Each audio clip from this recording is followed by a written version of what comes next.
Hindi papayagan ni Senator-elect Rodante Marcoleta na maging rubber stamp ng Malacanang ang Senado. Yan ang tiniyak ni Senator Marcoleta sa kanyang victory party sa isang hotel sa Taguig City. Kinumpirma nito na pinag-uusapan ng kanyang mga kasamahan sa Senado ang susunod na magiging Senate President. Nais ni Senator Marcoleta na ang mamumuno ay kayang gampanan ang primary role ng Senado. Bukod kay Senate President Francis Chis Escudero ay kabilang sa contender si Senator-elect Tito Soto at Senator Amy Marcos. Lumutang din ang pangalan ni Senator Marcoleta sa isinusulong na maging Senate President. Pinasalamatan naman ni Senator Marcoleta ang lahat ng mga taong tumulong at sumuporta sa kanya.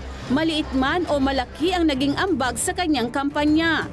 Maging ang mga nagtiwala sa kanya kahit halos hindi lumalabas sa mga survey ang kanyang pangalan. Hindi rin nakalimutan ng senador na pasalamatan ang mga Duterte. Pasalamatan din ang pamilya Duterte sapagkat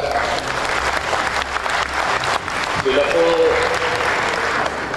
ang nagbigay ng endorsement sa akin, kaya po ang buong Mindanao, halos buong Mindanao, kaya ko po sinabing halos buong Mindanao, hindi lang, isang probinsya lamang po ang hindi ako nakarating sa number 12. Yun po, Misamis Occidental.